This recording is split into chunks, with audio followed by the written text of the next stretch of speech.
भैया। प्यारे दोस्तों नमस्कार, स्वागत है आप सभी का आपके अपने चहते भारत के नंबर 1 एवं सबसे विश्वसनीय प्लेटफॉर्म पर। दोस्तों आई होप कि आप लोग मस्त होंगे, शानदार होंगे। आज का जो सेशन हम लेकर आए हैं ना, वह कुछ अलग है। अलग इसलिए आप कहेंगे सर क्यों अलग है, क्योंकि सेंटअप एग्जाम भी तो हमारा 1-2 दिन पहले हो गया है और सेंटअप एग्जाम पॉलिटिकल साइंस में हमने बहुत अच्छा कर भी लिया है और आप में से मैक्सिमम बच्चों का हमारे पास भी रिस्पांस आया कि बहुत अच्छा कर लिए। मगर आखिर इसे लाने का हमारा क्या रीजन है, आखिर ये हम लॉन्ग टाइप क्वेश्चन आपके पास क्यों लेकर आ गए हैं, और वो भी ऐसे लॉन्ग टाइप जो सीधा यहां पर लिखा हुआ है संविधान से संबंधित। यानी कि अब जब संविधान जैसा शब्द आपके सामने आ गया तो निश्चित तौर पर आपके मन में एक बात आ गई होगी कि अंदर से कि भाई अब संविधान जैसा शब्द आ गया तो पॉलिटिकल साइंस हमारे बिहार बोर्ड आर्ट्स 12th के लिए संविधान का जो महत्व है वह कितना है, आप अगर नींद में भी होंगे तो जग गए होंगे। क्योंकि अभी 2 दिन पहले आपने संविधान का देखा होगा, जब सेंटअप एग्जाम में लगभग 85 से 90% तक आपके संविधान से ऑब्जेक्टिव भी थे। ऑब्जेक्टिव तो आप में से मैक्सिमम बच्चे कर ले रहे हैं, इसमें कोई संदेह नहीं है। हमने जैसा देखा ऑब्जेक्टिव में किसी कोई दिक्कत हो भी नहीं रही, क्योंकि अपने बिहार का बच्चा बड़ा तेजस्वी होता है, वो रटने में बड़ा विश्वास रखता है और रट भी लेता है। मगर बेटा जो समस्याएं आई हैं उनका हम सम्यक निदान करने के लिए आप लोग के साथ अब जुड़े हैं इन बिंदु को लेकर के कि आखिर सब्जेक्टिव का क्या निदान किया जाए, सब्जेक्टिव का क्या समाधान किया जाए। तो हम सब्जेक्टिव से रिलेटेड अब आपको क्या करने वाले हैं, समय समय से ऐसे वीडियो लेकर आने वाले हैं। और जो बच्चा 1% भी कॉन्फिडेंस है कि नहीं, मतलब कि हम सर अगर मिल जाए संविधान के क्वेश्चन तो हम उसको कर ले जाएंगे, तो हम उन्हीं बच्चों के लिए आज ये वीडियो स्पेशली लेकर आए हैं। जिन बच्चों को ये लग रहा है कि संविधान में सब्जेक्टिव का क्या होगा, कैसे होगा, क्योंकि आपको भी ये बात तय हो गई है कि जो अभी सेंटअप एग्जाम 2 दिन पहले हुआ है वह सेंटअप एग्जाम का जो पैटर्न है वही हूबहू आने वाला है आपके फाइनल में। बिहार बोर्ड एक चीज ये तय कर देता है कि जो वह सेंटअप में पूछता है वह अपने फाइनल एग्जाम में भी पूछता है। अब इस सेंटअप एग्जाम के क्वेश्चन में जो सब्जेक्टिव आए हैं उन सब्जेक्टिव को हम देखते हुए 2 दिन तक लगभग 24 से 48 घंटे तक हमने यह गहन अध्ययन किया और फिर पाया कि अब हमें क्वेश्चन देना चाहिए और वही क्वेश्चन दे जो डायरेक्ट हो वो पिछले साल की तरह इस बार के बच्चों को भी सेम टू सेम क्वेश्चन मिल जाए।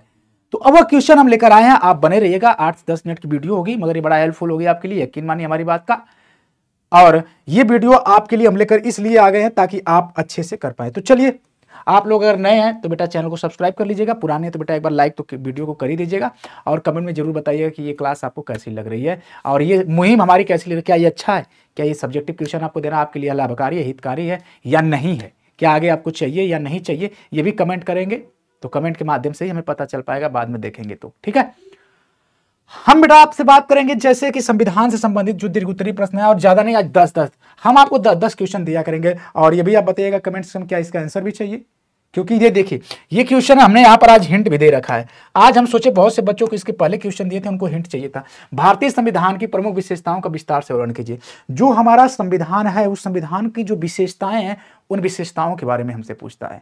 अब विशेषताएं क्या हैं, तो लिखते समय लंबा संविधान या संघात्मक एकात्मक विशेषताएं क्या है, संसदीय शासन प्रणाली क्या है, हमारे संविधान की न्यायिक व्यवस्था क्या है, न्यायिक समीक्षा करने की और धर्मनिरपेक्षता, ये सब हमारे संविधान की क्या है विशेषता है। और इन पॉइंट्स को आप क्या करेंगे, अभी आप लिखिएगा तो अपने कॉपी में इन सभी बातों का ध्यान रखिएगा। हम आपको क्या दे रहे हैं, आपको हम ये क्या दे रहे हैं, क्लू दे रहे हैं। हम आपको क्या दे दिए बेटा, ये क्लू मिल गया आपको, जिस क्लू के माध्यम से आपको क्या करना होगा, जिस क्लू के माध्यम से आपको क्या करना होगा, अपना नोट्स बनाते टाइम या इसका आंसर लिखते टाइम आप इन बातों का ध्यान रखेंगे। हर क्वेश्चन में हम आपको क्लू दे दिए, इस बार थोड़ा अलग टाइप से हम क्वेश्चन लेकर आए, ठीक है बेटा। तो सबसे पहले तो अब हम अगले क्वेश्चन की तरफ चलेंगे। आप लोगों ने बहुत अच्छा स्कोर किया सेंटअप एग्जाम में, आपको शुभकामनाएं। ऐसे ही आप इस बार फाइनल एग्जाम में भी आपको जरूरत है करने की, ठीक है। आगे पूछा जाएगा भारत के संविधान में प्रस्तावना यानी प्रियम्बल का महत्व क्या है, इसके उद्देश्यों की व्याख्या कीजिए। तो जो भारतीय संविधान में प्रियम्बल है यानी जिसे हम प्रस्तावना का रूप देते हैं, प्रस्तावना कहते हैं, ये प्रस्तावना क्या है भाई, तो प्रस्तावना संप्रभुता, समाजवादी, पंथ निरपेक्ष, लोकतांत्रिक गणराज्य, न्याय, स्वतंत्रता, समानता, बंधुत्व, ये प्रस्तावना के महत्व को समझाता है। और ये सभी क्या है, इसके क्लू हैं। अब इन सभी बातों को देखते हुए क्या करिएगा, प्रस्तावना वाला जो लॉन्ग टाइप आंसर लिखिएगा उसमें इन सभी की विशेषता और व्याख्यात्मक निदान करते चलिएगा। ये आपके क्वेश्चन हो गए जिन क्वेश्चन को हम अभी यहाँ पर बता रहे हैं। ये सब क्वेश्चन हम आपको इस वीडियो सेक्शन में इसीलिए डाल रहे हैं ताकि आप जब फ्री रहिएगा तो इन सभी बातों का ध्यान देते हुए अपने नोट्स बनाएगा और हो सकेगा तो आप हमारे पास अपना आंसर भेजिएगा, हम आपको चेक करके बताएंगे कि आपने इसमें क्या सही रखा है, क्या कुछ गलतियां, क्या सुधार करने की जरूरत है, ठीक है ना। तो ये बात हो गई। मौलिक अधिकारों फंडामेंटल राइट्स का विस्तृत वितरण दीजिए और उनके महत्व को समझाइए। तो जो मौलिक अधिकार है जिसे हम फंडामेंटल राइट्स कहते हैं बेटा, ठीक है, जिन्हें हम क्या कहते हैं, फंडामेंटल राइट्स कहते हैं, ये मौलिक अधिकार से संबंधित जैसे 6 प्रकार के मौलिक अधिकार 12 से 35 तक चलता है। इसके रक्षा के अधिकारों की सीमाएं क्या हैं, है ना। मौलिक अधिकार तो वैसे बेटा आप यूट्यूब पर होंगे, चाहे पर होंगे, हम हर जगह ये पढ़ा ही चुके हैं। मगर आप एक बात ध्यान भी दीजिएगा कि जैसे अगर हम बात आपको कर रहे होते हैं उसके अंतर्गत हम आपको ये चर्चाएं कर देते हैं कि जैसे आप एक चीज देख रहे होते हैं कि जो हमारे संविधान में मौलिक अधिकार हैं उनका क्या महत्व है, क्या वेटेज है। तो ये संविधान से संबंधित जो मौलिक अधिकार हैं उन 6 मौलिक अधिकारों के बारे में आपको इसमें डीपली और डिटेल लिखना होगा, ठीक है। और साथ ही साथ 12 से 35 तक चलते हैं और उसके रक्षा के लिए क्या उपाय है, उनके संरक्षण कैसे किया गया है, ये सारी चीजें भी आपको यहाँ पर पूछी जाती हैं। तो आप अच्छे से लिखेंगे और पूरा बाकायदा इसको लॉन्ग टाइप में लिखेंगे, शॉर्ट टाइप नहीं है, ये आपका लॉन्ग टाइप प्रोसेस वाला है, ठीक है। तो इसको लॉन्ग टाइप में आप लिखते चलेंगे, ठीक है भैया। ये हम इसलिए बताते चल रहे हैं बेटा ताकि आपको ये सभी प्रश्न अच्छे से समझ में आ जाएं, क्योंकि आप देखिए दोनों बुक हम लोगों के पास है, बुक के क्वेश्चन हम लोगों के पास है, बुक का सलूशन हम लोगों के पास है, इवन पूरा बुक कंप्लीट भी हम लोगों के पास है। हम लोग रिवीजन भी कर चुके हैं, तैयार भी कर चुके हैं। बट बेटा जो आयोग, अगर आयोग ही संविधान से क्वेश्चन ले रहा है तो हमारी और आपकी गलती क्या हो, तो आयोग की है। मगर आयोग अगर हमसे पूछ रहा है वो जहां तक जाएगा वहां तक हम जाएंगे, इसलिए हम ये प्रश्न अब सब्जेक्टिव में एक भी इसमें बुक का नहीं रखें, पूरा संविधान इस देख रहे होंगे थंबनेल पे भी संविधान ही लिखा होगा, क्योंकि संविधान ही हम आपको दे रहे हैं सिर्फ, ठीक है। तो मौलिक कर्तव्यों की आवश्यकता क्यों पड़ी, इनके प्रमुख बिंदुओं का उदाहरण सहित समझाइए। तो 42वां संविधान संशोधन, नागरिकों का नैतिक दायित्व, ये सब आपको लिखना होगा, क्योंकि फंडामेंटल ड्यूटीज की बात कर देते हैं हम। क्या करते हैं बेटा, फंडामेंटल ड्यूटीज की। उसी प्रकार से बेटा आप ध्यान से समझिएगा, 8-10 मिनट की वीडियो, इतना में आपको सभी प्रश्न मिल जाएंगे, तो क्या ही चाहिए, अच्छे से प्रैक्टिस करिएगा रूम पे। भारतीय संविधान में राज्य के नीति निदेशक तत्व DPSP, directive principle of state policies का स्वरूप, उद्देश्य और महत्व स्पष्ट करने की बात करता है।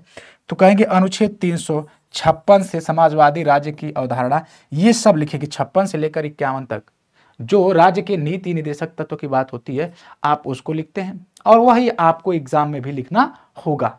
ये सारी की सारी चीजें आपको यहाँ पर लिखनी है जो हम बता रहे हैं। जैसे केंद्र राज्य संबंध की अगर बात करते हैं, प्रकृति एवं मुख्य प्रकारों की व्याख्या कीजिए। तो विधायिका, कार्यपालिका, वित्तीय संबंध, और उसके बाद देखेंगे संघ सूची, राज्य सूची, समवर्ती सूची, विधायी संबंध, ये सब आप इसमें अगर लिखते चलते हैं ना भाई, तो ये आपको एग्जामिनर 1 नंबर भी आपका नहीं काट सकता, 1 नंबर भी नहीं काट सकता, इस बात का ध्यान रखिएगा। आइए देखते हैं भारतीय संसद की रचना, अधिकार और कार्यों का विवरण कीजिए। यानी कि हमारी जब संसद की यहाँ पर बात करी जाएगी बेटा, तो ये संसद के बारे में हम बता देंगे, ठीक है। और इस संसद से संबंधित लोकसभा, राज्यसभा, विधायी प्रक्रिया, नियंत्रण क्रियाएं, ये सब आपके लिए आ जाती है बेटा, ठीक है। ये सब आपके लिए आ जाती है और ये लिखना भी होगा, ये सब लिखना होगा आपको। और भारतीय संविधान में राष्ट्रपति के पद, शक्तियों और कार्यों का वर्णन करना है भाई, ये तो मोस्ट इंपॉर्टेंट हो जाता है, ये तो मोस्ट इंपॉर्टेंट हो जाता है। ये क्वेश्चन हर बार आता है, चाहे वो सेंटअप हो, चाहे फाइनल एग्जाम हो, चाहे किसी ईयर का एग्जाम हो, चाहे प्रीवियस ईयर हो, चाहे इस साल भी आने वाला हो, तो निश्चित तौर पर ये आपको देखने को मिलेगा। राष्ट्रपति की देखेंगे, राष्ट्रपति के पद की शक्तियां, कार्यों का वर्णन करने की बात कर देता है। न्यायिक समीक्षा, जुडिशियल रिव्यू की अगर बात करते हैं, जुडिशियल रिव्यू क्या है, तो भारतीय संविधान में इसका महत्व और सीमाएं स्पष्ट करने की बात करते हैं। तो जैसे जुडिशियल रिव्यू यानी कि सुप्रीम कोर्ट की हम बात कर देते हैं कि आखिर भूमिका क्या होती है, हमारी जो सर्वोच्च न्यायालय होती है वह किस भूमिका में होती है, उसकी भूमिका की चर्चा यहाँ पर हम लोग करते हैं बेटा। तो ये हो जाती है, ये आपको देखने को मिलता है सुप्रीम कोर्ट। एक होता है 10वां, भारतीय संघीय प्रणाली, फेडरल सिस्टम की विशेषताओं का वर्णन करते हुए बताइए कि यह किस प्रकार एकात्मक झुकाव वाली संघीय व्यवस्था है।